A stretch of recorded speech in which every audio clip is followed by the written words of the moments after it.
توجہ فرمائیں، سورہ حج 17واں پارہ آیت نمبر 26۔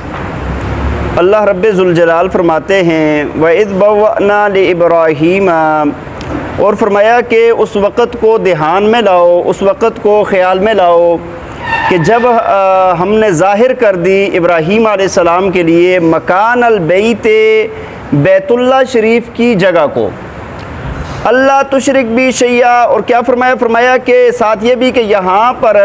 اللہ تشرک بھی، کوئی بھی میرے ساتھ یہاں پر شرک نہ کرے، شیئا ذرا سا بھی، کوئی بھی میرے ساتھ شرک نہ کرے، وَطَهِّرْ بَيْتِيَ لِلطَّائِفِينَ، اور فرمایا کہ اور پاک کر دو میرے گھر کو طواف کرنے والوں کے لیے، والقائمین، اور قیام کرنے والوں کے لیے، والرکع السجود، اور رکوع اور سجود کرنے والوں کے لیے۔ دیکھیں جی، گزشتہ آیات میں اللہ تعالیٰ نے بیت اللہ شریف کی اور بیت اللہ کی حدود حرم کی احترام اور اس کے محترم ہونے کا بیان فرمایا تھا، اور ساتھ یہ بھی فرما دیا تھا کہ جو بندہ بھی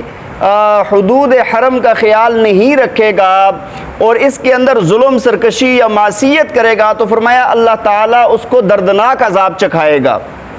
اب بیت اللہ کی تعمیر کے متعلق آج کے درس میں اللہ تعالیٰ نے بیان فرمایا، اور ساتھ قربانی کا بھی بیان آ جائے گا اور حج کا بھی بیان آ جائے گا۔ بیت اللہ کی تعمیر علامہ سیوطی رحمہ اللہ تعالیٰ علیہ نے، جلال الدین سیوطی رحمہ اللہ تعالیٰ علیہ نے لکھا ہے، فرمایا کہ 10 مرتبہ بیت اللہ شریف کی تعمیر ہوئی ہے۔ کتنی مرتبہ تعمیر ہوئی ہے؟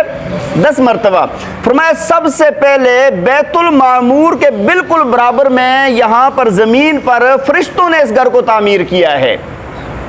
اس کے بعد دوبارہ حضرت آدم علیہ السلام نے اس گھر کو تعمیر فرمایا۔ فرمایا پھر آپ کے تیسری مرتبہ آپ کے فرزندوں نے اس کو تعمیر کیا، اور پھر آگے فرمایا کہ حضرت ابراہیم علیہ السلام نے اس کو تعمیر کیا، اور پھر اس کے بعد قوم عمالقہ تھی، انہوں نے اس کو تعمیر کیا، اور پھر اس کے بعد قبیلہ بنو جرم تھا، اس نے اس کو تعمیر کیا، اور پھر اس کے بعد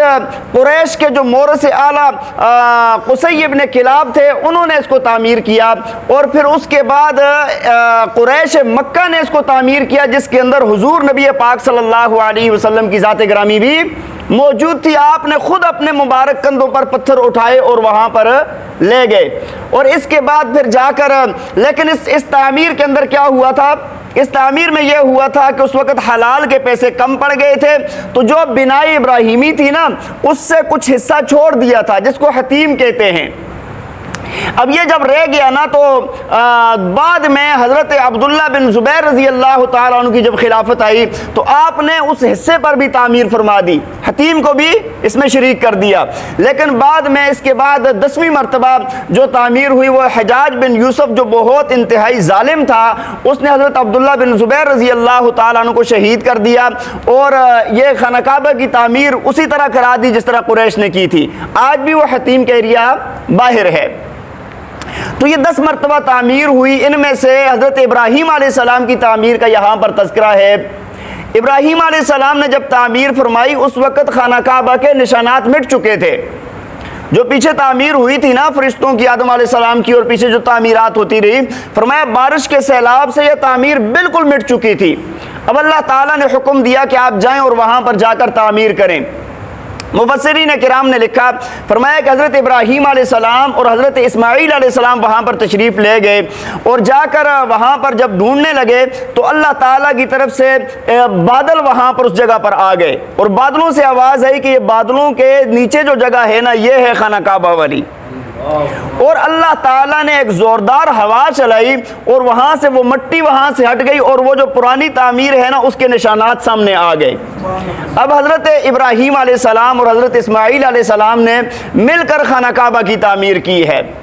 اور پھر اس کے واقعات بھی آپ حضرات کے سامنے ہیں کہ کیسے وہ تعمیر ہوئی۔ حضرت اسماعیل علیہ السلام پتھر لاتے تھے اور حضرت ابراہیم علیہ السلام اس کی دیواریں بنا رہے تھے،